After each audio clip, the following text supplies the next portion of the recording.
Hello everyone, तो I am back with another standard. आज हम बात करेंगे ऐसे 265 के बारे में, जो है communicating deficiencies in internal control with TCWG. तो बेसिकली इसमें तीन छोटे से पॉइंट्स हैं, ज्यादा बड़ा स्टैंडर्ड नहीं है, बहुत जल्दी हो जाएगा, आपको बहुत कम टाइम लगेगा इसको समझने को।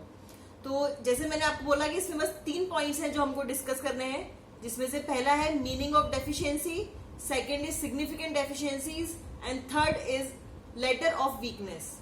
तो इन 3 पॉइंट्स के बारे में हम डिस्कस करेंगे, जिसमें हमारे सारे पॉइंट्स कवर हो जाएंगे। सबसे पहली बात आती है मीनिंग ऑफ डेफिशिएंसी।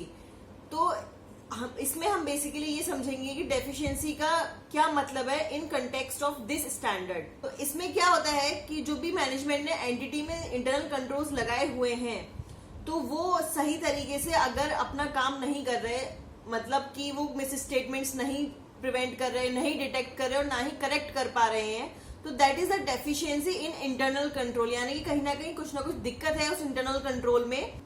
तो इसमें जो होगा वो हम ये देखेंगे कि इंटरनल कंट्रोल्स जो हैं वो अपनी इफेक्टिवली काम कर रहे हैं या नहीं। इंटरनल कंट्रोल्स का काम होता है कि वो मिस स्टेटमेंट्स को प्रिवेंट, डिटेक्ट एंड करेक्ट करें ऑन अ टाइमली बेसिस।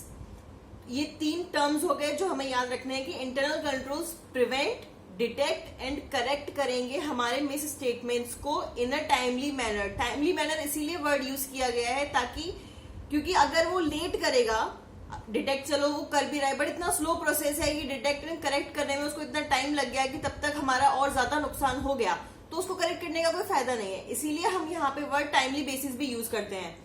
तो internal deficiency in internal control means that it is unable to detect, prevent and correct misstatements in financial statements in on a timely manner. Second इसमें बात आती है कि या फिर ऐसा इंटरनल कंट्रोल मिसिंग है ही नहीं एंटिटी में। तो कुछ कभी कभी ऐसा भी हो सकता है कि कोई नया टाइप का कुछ मिस स्टेटमेंट डिटेक्ट हुआ जो जिसके लिए हमने इंटरनल कंट्रोल लगाया ही नहीं था, तो ये भी एक डेफिशिएंसी ही हो गई। तो हमारा पहला पॉइंट यहाँ कवर हो गया, what is deficiency, meaning of deficiency. Now हम समझेंगे what are the significant deficiencies, कि ऐसी कौन सी डेफिशिएंसीज हैं जो बहुत सिग्निफिकेंट है, जो हमें ध्यान रखनी चाहिए। तो इसमें हमारे पास 5 पॉइंट्स हैं सिंपली, जिसमें पहला है इनइफेक्टिव कंट्रोल एनवायरनमेंट, कि हमारा जो कंट्रोल एनवायरनमेंट है जो वो अच्छे से प्रोसेस नहीं कर रहा है अपना, तो वो एक डेफिशिएंसी है जिसकी वजह से हमारे एंटिटी में नुकसान हो सकता है। सेकेंड हो गया ineffective risk assessment procedures. Okay, तो सेकंड में जो एंटिटी के रिस्क असेसमेंट प्रोसीजर्स हैं वो भी अच्छे से काम नहीं कर रहे हैं, कि मतलब वो रिस्क जो भी है, कोई रिस्क हो सकता है एंटिटी के ऊपर किसी प्रोसेस में, वो देख ही नहीं पा रहा है। जो भी इंटरनल कंट्रोल्स हमने अप्लाई कर रखे हैं अपनी एंटिटी पे, वो इतने इफेक्टिव है ही नहीं कि वो उसको जज कर पाए और उसको डिटेक्ट करके हमको बता पाए। तो इनइफेक्टिव रिस्क असेसमेंट प्रोसीजर्स और absent risk assessment procedures.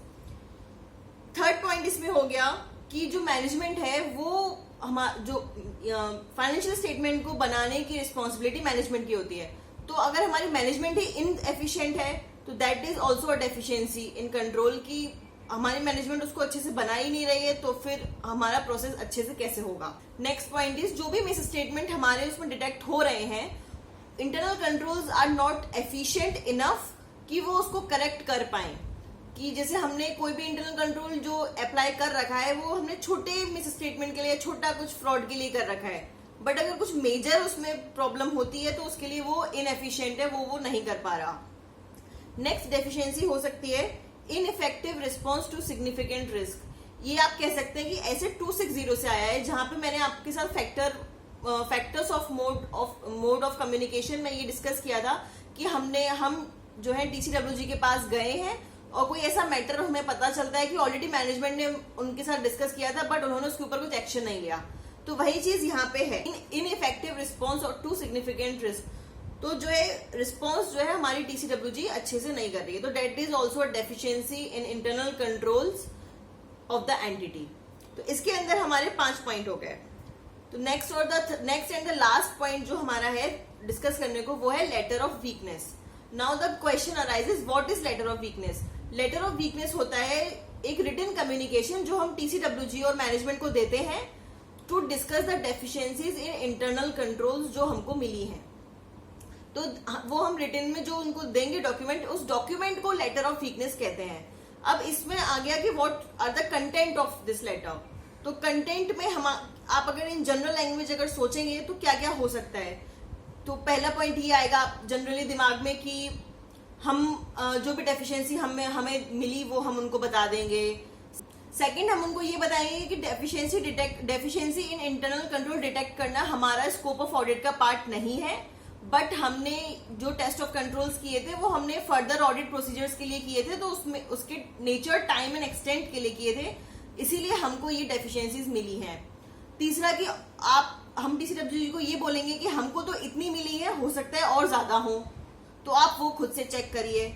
Next, हम उनको ये बोलेंगे कि जो डेफिशिएंसीज हमको मिली है उनका क्या इफेक्ट एंटिटी पे या बिजनेस पे पड़ने वाला है या पड़ रहा है, तो वो हम उनको बताएंगे।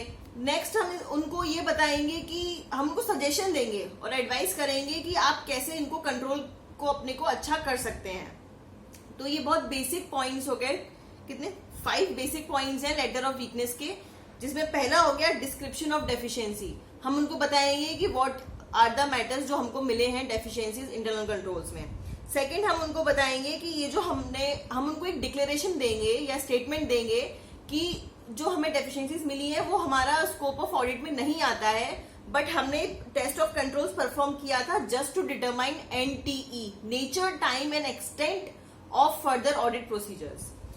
थर्ड पॉइंट इसमें हो गया कि हम उनको ये बोलेंगे कि हो सकता है वहां पे और भी डेफिशिएंसीज हो, that means that there may be more deficiencies. Fourth point इसमें हो गया कि potential effect of the deficiencies, कि क्या इफेक्ट उन बिजनेस पे और एंटिटी पे पड़ रहा है उन डेफिशिएंसीज से।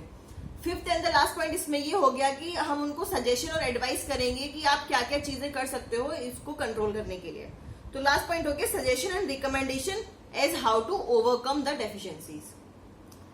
सो गाइज, इसमें बस यही है, तो मैं आपको जल्दी से समराइज कर देती हूँ।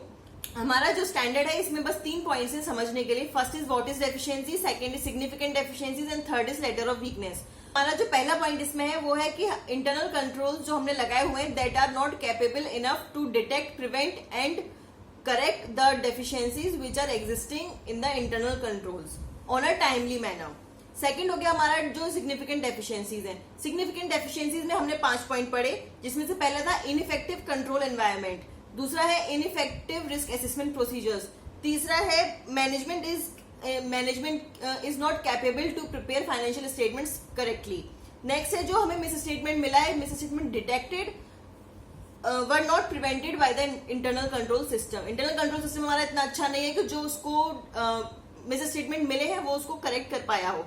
फिफ्थ एंड द लास्ट इसमें है ineffective response to significant risk, जो 260 से हमें रिलेट किया कि जो हमने TCWG को बताया वो उन्होंने उस पर कुछ एक्शन नहीं लिया, तो that is ineffective response to significant risk. Third और द लास्ट पॉइंट था इसमें हमारा लेटर ऑफ वीकनेस।